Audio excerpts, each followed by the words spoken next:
وہ نام بھی یاد نہیں آ رہا اس کا، بس یہ ہے کہ وہ یہاں تک لے آیا، بھونیشور تک اترے تو ہاں سمجھ میں آیا کہ بھونیشور ہی آئے، اور جب آ گئے تو کچھ سن لیجیے دل سے، ہے نا۔ سرکار خواجہ قطب الدین بختیار کاکی رحمت اللہ تعالی علیہ کو خواجہ پاک نے کہا تم دہلی میں رہو، میں اجمیر جا رہا ہوں۔ اب یہاں ایک بات سمجھنے کی ہے کہ آپ دہلی میں ان کو چھوڑ رہے ہیں، جبکہ عقل یہ چاہتی ہے کہ دہلی میں خواجہ پاک رہتے، وہ ہندوستان کی راجدھانی تھی۔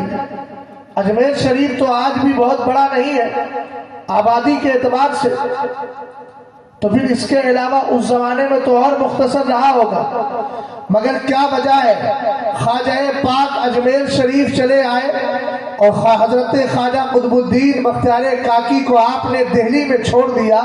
وجہ یہ ہے کہ بڑوں سے بڑے ہی مقابلہ کیا کرتے ہیں۔ دنیاوی اعتبار سے پرتھوی راج چوہان بہت بڑا تھا، ہندوستان کے بادشاہوں میں سب سے زیادہ پاور اور شکتی والا بادشاہ تھا۔ دوسری بات یہ ہے کہ جہاں کفر کی اندھیری زیادہ ہو وہی اللہ کے مخصوص بندوں کو بھیجا جاتا ہے۔ پورے ہندوستان میں سب سے زیادہ اگر کفر کی گندگی پائی جاتی تھی اور کفر کی تاریکی اور ظلمت پائی جاتی تھی اور کفر کی بنیاد پر ظلمت کدا اگر کوئی شہر بنا ہوا تھا تو وہ تھا اجمیر شریف، جہاں ہندوستان کا سب سے طاقتور بادشاہ رہا کرتا تھا۔ آپ نے حضرت علامہ مفتی ساجد علی صاحب سے سنا ہوگا کہ شہاب الدین غوری ایک بار اسی سے ہار کر گیا تھا اور اس کو معلوم تھا، ایسا لگتا تھا کہ شاید پرتھوی راج چوہان سے مقابلہ کرنا بڑا دشوار ہوگا، مگر خواجہ پاک کی دعا نے بتا دیا جہاں اللہ والے آ جاتے ہیں وہاں دنیا والوں کی دال نہیں گلا کرتی ہے۔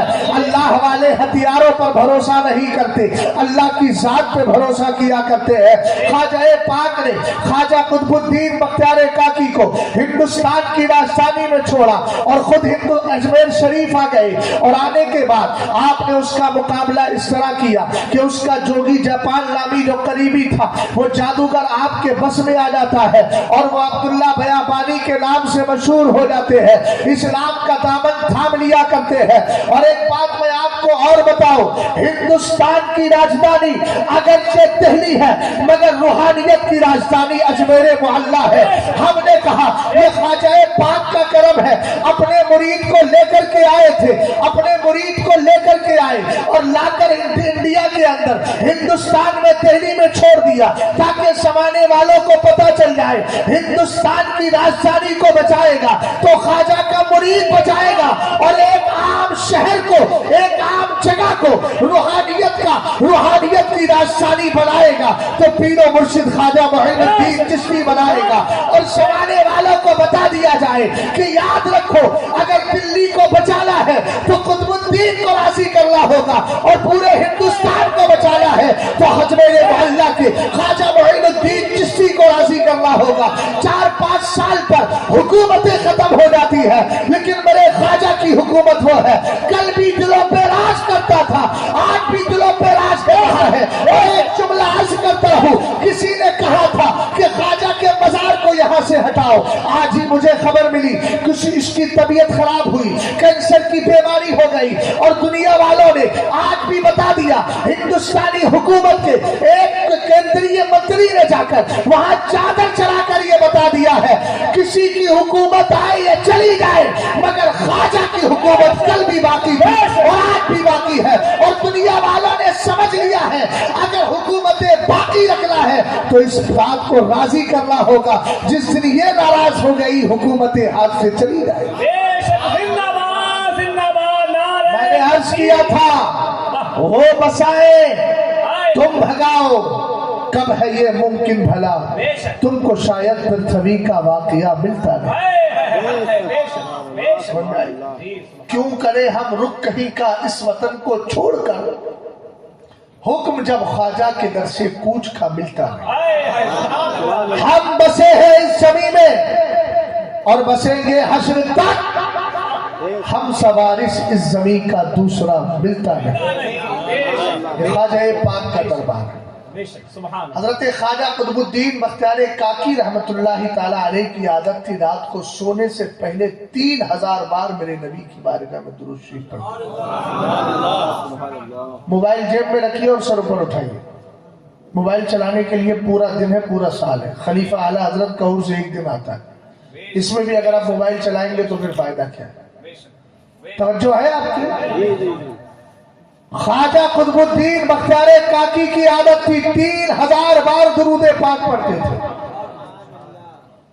آپ کی شادی ہو گئی، ایک دن درود نہیں پڑھا، 2 دن نہیں پڑھا، 3 دن نہیں پڑھا، تیسرے دن آپ کا ایک معتقد تھا جس کا نام تھا رئیس، رات کو سویا تو کیا دیکھتا ہے کہ سامنے ایک گنبد نظر آ رہا ہے، اس گنبد کے اندر کوئی بیٹھا ہے لیکن دکھتا نہیں ہے، البتہ ایک بندہ ہے جو اندر آ جا رہا ہے، اور آتا جاتا دیکھ کر اس نے پوچھا یہ کون ہے؟ کہا یہ مصطفیٰ کریم کے صحابی حضرت عبداللہ ابن مسعود ہے۔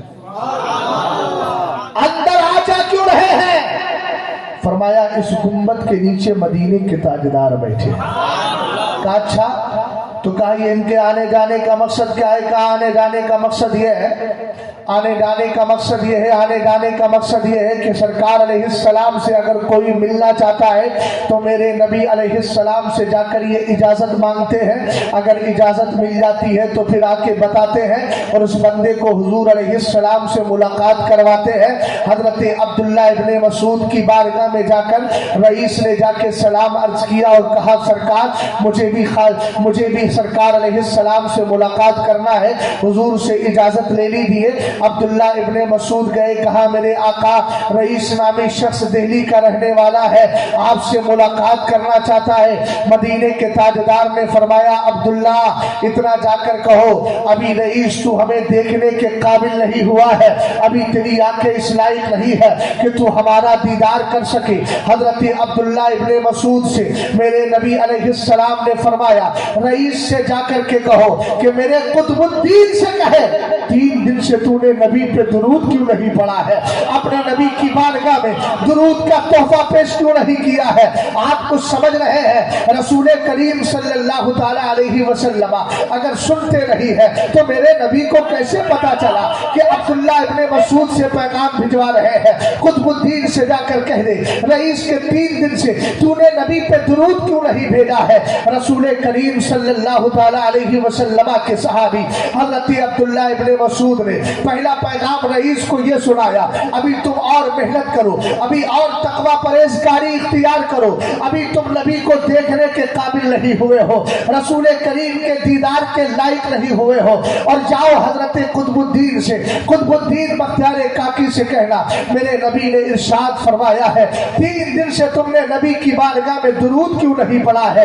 حضرت خواجہ قطب الدین بختیار کاکی کا مرید و معتقد صبح اٹھتا ہے اور جا کر سلام عرض کرتا ہے اور کہتا ہے سرکار 3 دن سے درود کیوں نہیں پڑھا؟ خواجہ قطب الدین نے سر سے لے کر پیر تک دیکھا، کہا درود تو میں رات کی تنہائی میں پڑھتا ہوں، تجھے کیسے پتا چلا؟ سنا ہے آپ ہر عاشق کے گھر تشریف لاتے ہیں، میرے گھر میں بھی ہو جائے چراغا یار۔ حضرت خواجہ قطب الدین بختیار کاکی نے کہا رئیس تجھے کیسے پتا چلا؟ 3 دن سے میں سرکار کی بارگاہ میں درود نہیں پڑھ سکا ہوں۔ فرمایا مجھے اسی ذات کے ذریعے بتایا گیا ہے جس پر آپ درود بھیجا کرتے ہیں۔ آپ سمجھ گئے معاملہ کچھ اور ہے، رات کا سارا خواب بیان کر دیا۔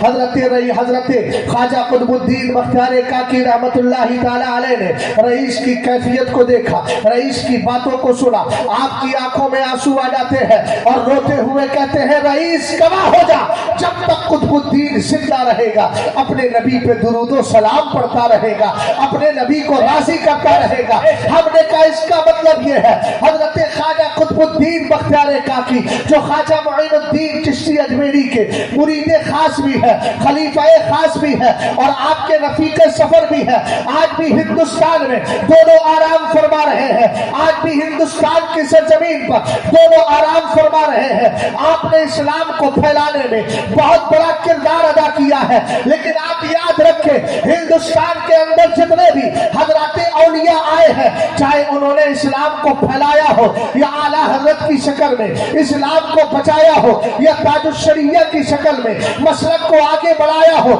یا مفتی اعظم کی شکل میں صوفی تحریک والوں کا رابطہ بند کیا ہو، ان ساری شخصیات کو اس کی زندگی کو پڑھو، آپ کو پتہ چل جائے گا جہاں یہ فرائض و واجبات کی ادائیگی کیا کرتے تھے، وہاں رات کی تنہائیوں میں مدینے والے پہ درود و سلام بھی پڑھا کرتے تھے، اور ان کو اللہ نے یہ کمال عطا کیا ہے۔ اسی کمال کی وجہ یہ ہے کہ اپنے نبی پہ درود پڑھا کرتے تھے، مدینے والا ان سے راضی ہو گیا تو انہوں نے وہ کام اللہ نے ان سے لے لیا، اور ایسا کام لیا کہ جس سے اللہ بھی راضی ہو گیا ہے اور اس کے مصطفیٰ بھی راضی ہو گیا۔ سبحان اللہ، سبحان اللہ، بے شک، سبحان اللہ، سبحان اللہ۔ آج آپ جمع ہیں، بے شک رات کا اتنا حصہ گزر گیا، 1:30 بجنے والا ہے، صرف 3 منٹ باقی ہے،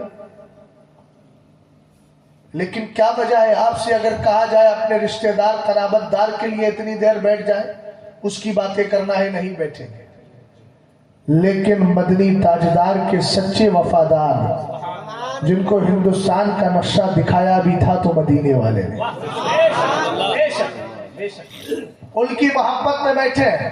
ہم نے کہا قرآن پاک کی بڑی مشہور آیت کریمہ ہے، بے شک وہ لوگ جو ایمان لائے نیک عمل کیے ان قریب اللہ تعالیٰ لوگوں کے دلوں میں ان کا پیار پیدا فرما دے گا۔ بولو پیار ہے نا خواجہ پاک سے، اسی لیے تو بیٹھے ہو، پیار ہے نا خلیفہ اعلیٰ حضرت سے، اسی لیے تو بیٹھے ہو۔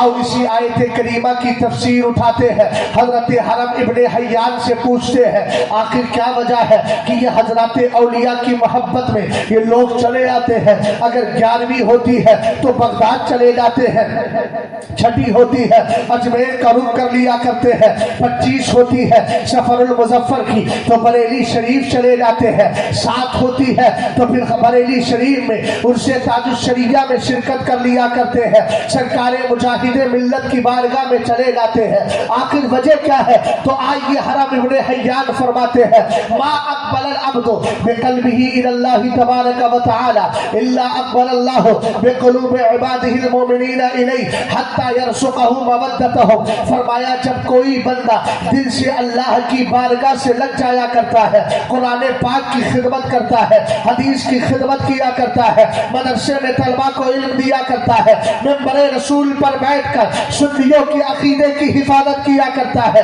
اگر دین و سنیت کے لیے کبھی ضرورت پڑتی ہے اپنی قربانیاں پیش کر دیا کرتا ہے۔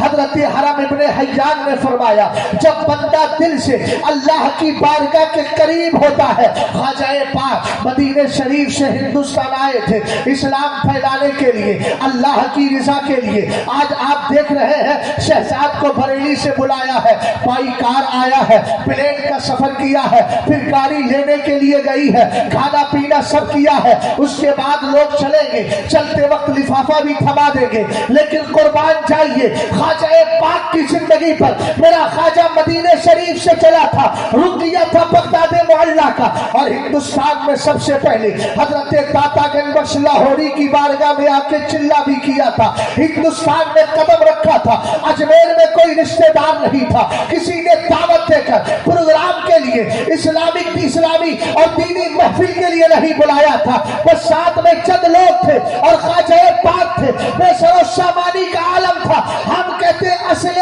تبلیغ یہ ہوتی ہے جب ظاہری اسباب بھی نہ ہو، کوئی ساتھ دینے والا بھی نہ ہو، رشتہ دار بھی نہ ہو، چاہنے والے بھی نہ ہو، ہم نے کہا جہاں جنگل ہو وہاں منگل بنا لیا جائے، جہاں خواجہ پاک کے ٹھہرنے کے لیے پڑاؤ ڈالنے کے لیے اجازت نہیں مل رہی تھی، اسی سرزمین پر خواجہ نے اپنے دیوانے پیدا کر دیے اور دنیا والوں کو بتا دیا تم اپنی دنیاوی طاقت پہ بھروسہ کرو، ہم مصطفیٰ علیہ السلام کی اطاعت پہ بھروسہ کرتے ہیں، تمہاری طاقتیں بالکل پارا ہو جاتی ہے، اور مصطفیٰ کی اطاعت کا عالم یہ ہوتا ہے کہ جس اجمیر میں خواجہ پاک کے لیے بیٹھنے جگنے کی جگہ نہیں تھی، آج وہی اجمیر ہے جہاں خواجہ کے دیوانوں کو جگہیں مل رہی ہے۔ زندہ باد زندہ باد زندہ باد زندہ باد، سبحان اللہ سبحان اللہ، حق ہے بے شک، سبحان اللہ۔ یہ حضرت خواجہ معین الدین چشتی اجمیری رضی اللہ تعالیٰ۔ سبحان اللہ سبحان اللہ۔ میں نے کہا کیا؟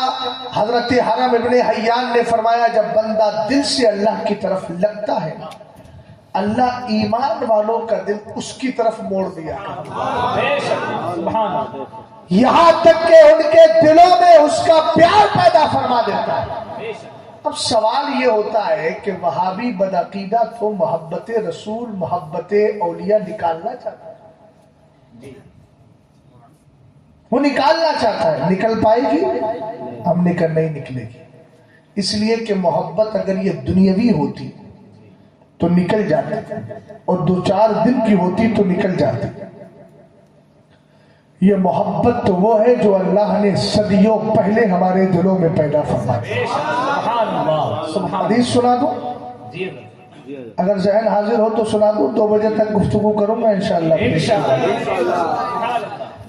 حضرت عائشہ صدیقہ رضی اللہ تعالیٰ عنہ ارشاد فرماتی ہے قال النبی صلی اللہ تعالیٰ علیہ وسلم الارواح جنود مجلدہ فما تعارف منها ائتلف وما تناکر منها اختلف، او کما قال علیہ الصلاة والسلام۔ ام المومنین عائشہ صدیقہ کون؟ عائشہ صدیقہ جن سے میرے نبی نے فرمایا تھا، آقا علیہ السلام نے جن کے لیے فرمایا تھا عائشہ تو زوجی فی الجنہ، عائشہ جس طرح دنیا میں میری بیوی ہے اسی طرح آخرت میں بھی میری بیوی ہوگی، جنت میں بھی میری بیوی ہوگی۔ یہی عائشہ صدیقہ فرماتی ہے۔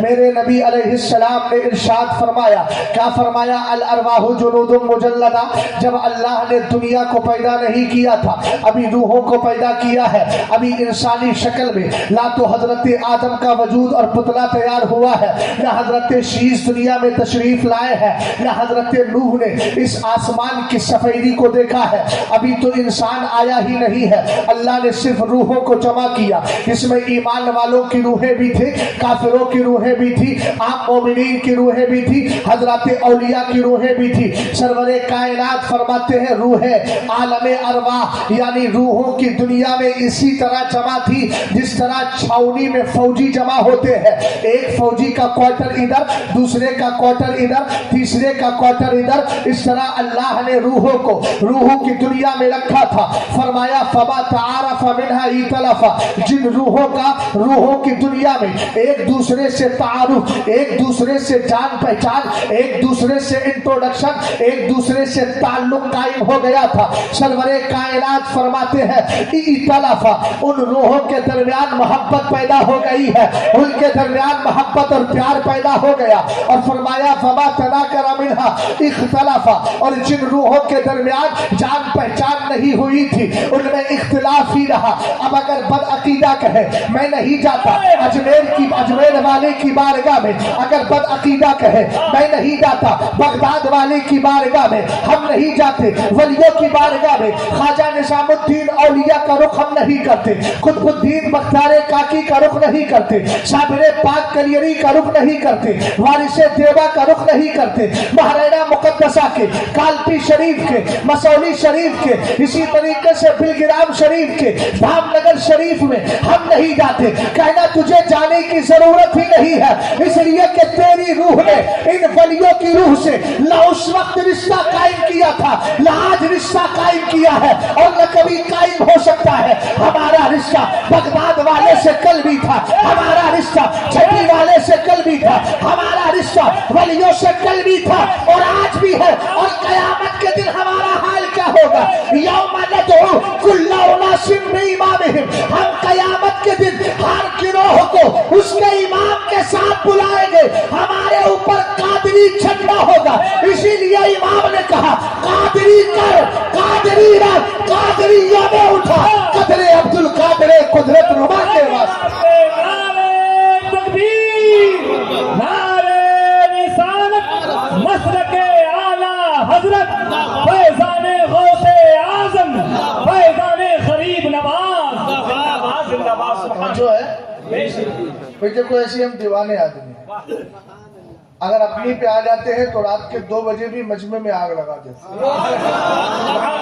رات کے مجمع میں آگ لگ گئی ہے، الحمدللہ لیکن لگائی کون سی ہے؟ عشق تیرے صدقے چہرے سے چھٹے سستے، جو آگ بجھا دے گی وہ آگ ہے۔ آگ لگائی ہے، توجہ ہے؟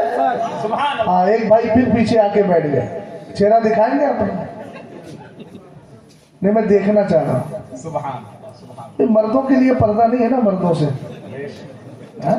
سمجھدار ہو نہیں، ادھر کوئی خاص اگر کچھ چیز ہو تو میں بھی ادھر ہی بیٹھ کے تقریر کروں۔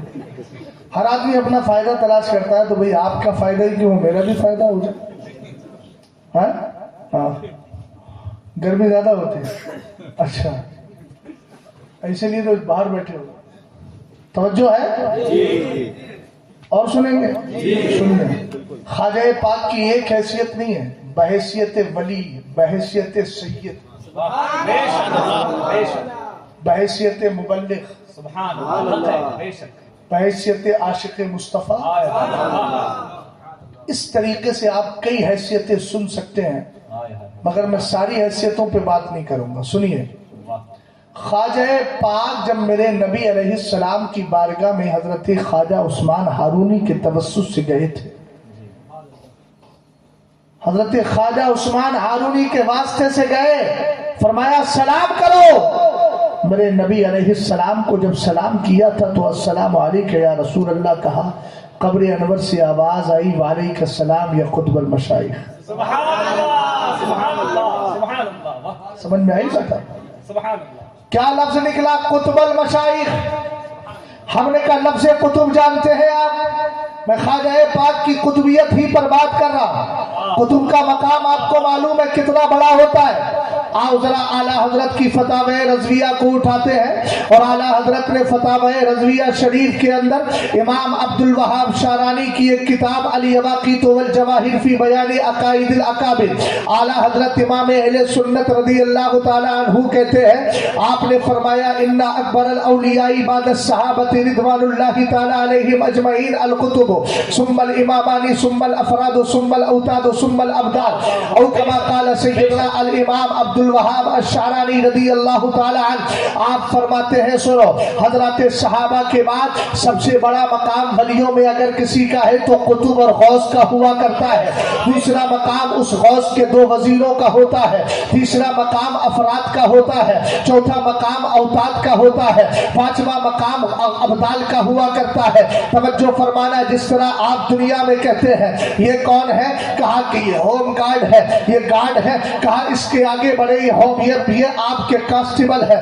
یہ ہیڈ کانسٹیبل ہے، یہ کون ہے، یہ دروغہ ہے، یہ ایس او ہے، یہ ایس ایچ او ہے۔ اس طریقے سے مختلف عہدے ہوا کرتے ہیں بلا تشبیہ و تمثیل۔ اللہ نے ولیوں میں بھی 5 قسمیں رکھی ہے، پنجتن پاک کی نسبت سے آپ دیکھیں تو صحیح 5 حضرات اولیاء کی قسمیں ہیں۔ ان میں سب سے نیچے جو مقام آتا ہے، حالانکہ سارے ولی بلند و بالا ہے، لیکن ایک ولی جو مرتبے کے اعتبار سے بول رہا ہوں، جو مرتبے اور ترتیب کے اعتبار سے سب سے لاش میں آتے ہیں، سب سے لاش میں آیا کرتے ہیں، سب سے لاش میں آتے ہیں، آپ ذرا توجہ فرمائیے گا، وہ سب سے لاش میں ابدال آتا ہے۔ آؤ ذرا اعلیٰ حضرت کی دوسری کتاب جس کا نام الامن والعلا لنائت المصطفیٰ بدافع البلا ہے، اس میں میرے نبی کی ایک حدیث ہے، ولی کی 5 قسمیں ہیں میاں، سب سے بڑا مقام قطب کا، اس کے بعد دوسرے نمبر پہ امامات، تیسرے نمبر پر افراد، چوتھے نمبر پر اوتاد، 5ویں نمبر پر ابدال۔ 5ویں نمبر کے جو حضرات اولیاء ہیں ان کے لیے میرے نبی کا ارشاد فرماتے ہیں، سرور کائنات کہتے ہیں الابدال فی امتی 30 بہم تقوم الارض وبہم تمطرون وبہم ترزقون۔ فرمایا سنو، میری امت کے اندر 30 ابدال ہے، 30 کی گنتی کبھی ختم نہیں ہوتی۔ اگر ایک بدلہ کا انتقال ہوتا ہے، ایک ابدال کا انتقال ہوتا ہے، دوسرے کو ابدال بنا کے وہاں بٹھا دیا جاتا ہے۔ اے میرے آقا، یہ ابدال زمین میں کیوں رکھے گئے؟ سرور کائنات فرماتے ہیں انہی ابدال کے صدقے میں اللہ تعالیٰ نے تمہاری زمین کو تباہی سے بچا کر کے رکھا ہے، انہی ابدال کے صدقے میں اللہ تمہیں روزی دیا کرتا ہے، انہی ابدال کے صدقے میں اللہ تعالیٰ تمہیں بارش کے قطرے اور بارش عطا فرمایا کرتا ہے۔ اب اس قوم وہابیت سے کہو، اس بد عقیدہ دیوبندی وہابیوں سے کہو جو یہ کہتے ہیں کہ مزارات اولیاء پہ نہ جاؤ، وہ مٹی کے ڈھیر ہیں، اب ان بدبختوں سے کہیں گے اللہ کی بارش جب برستی ہے تو گھور پر بھی آتی ہے، بنجر زمین پر بھی آتی ہے، تم بنجر زمین کی طرح ہو، تمہیں بھی وہ بارش مل رہی ہے، مگر فرق یہ ہے ہم کھاتے ہیں، اللہ والوں سے غراتے نہیں ہے، لیکن تم کھاتے ہو، انہی کے خلاف سوال کھولتے ہو۔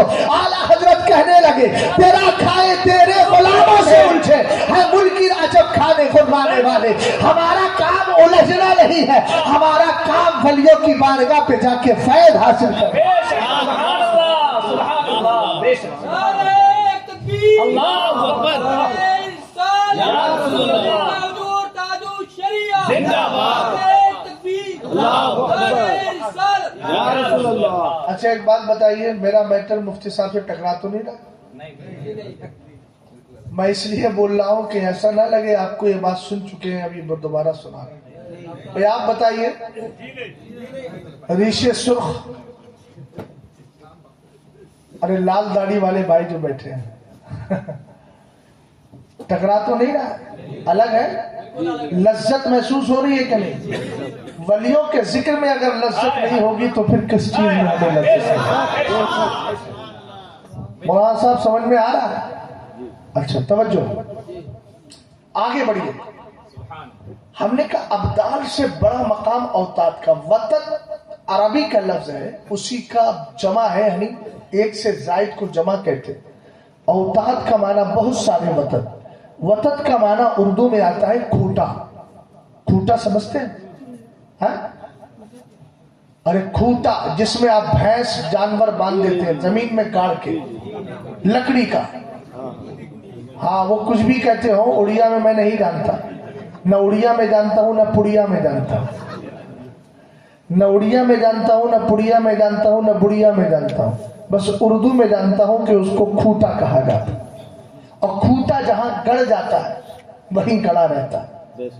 مرکز کو مرکز اسی لیے کہتے ہیں کہ جہاں گڑا ہے وہیں گڑا، اور ہمارا مرکز بریلی شریف تھا، ہے اور رہے گا۔ اے بریلی میرا باب جلت ہے تو، یعنی جلوہ گئے آل حضرت تو، بالیقین مرکز اہل سنت ہے تو، یہ تیری مرکزیہ سلامت رہے۔ میرے ساتھ پھر مل کر پڑھے، اے بریلی میرا باب جلت ہے تو، یعنی جلوہ گئے آل حضرت ہے تو، بالیقین مرکز اہل سنت ہے تو، یہ تیری مرکزیہ سلامت رہے۔ روز محشر اگر مجھ سے پوچھے خدا، بول آل رسول تو لایا ہے کیا، عرض کر دوں بلایا ہوں احمد رضا، یا خدائے ہمارا سلامت رہے۔ آمین آمین ثم آمین آمین ثم آمین۔ سبحان اللہ سبحان اللہ سبحان اللہ۔ میں کیا عرض کر رہا تھا؟ ولی کی 5 قسمیں، دوسرا ہے یعنی نیچے سے چلے، پانچواں ہے ابدال، چوتھا ہے اوتاد، تیسرے افراد۔ خواجہ پاک کی شان اسی سے سمجھ لیجیے گا۔ افراد فرد ایک جماعت ہے حضرات اولیاء میں۔ حضرت سرکار سیدنا خضر علیہ السلام کا ایک واقعہ سناتا ہوں، اس سے آپ کو بات پوری طرح سمجھ میں آ جائے۔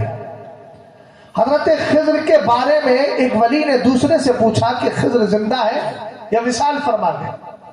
انہوں نے کہا یار ابھی خضر تو ابھی اٹھ کر گئے۔ اچھا کیا بتا رہے تھے؟ کہ حضرت خضر فرما رہے تھے ایک بار میں جنگل سے گزر رہا تھا، میں نے دیکھا جنگل میں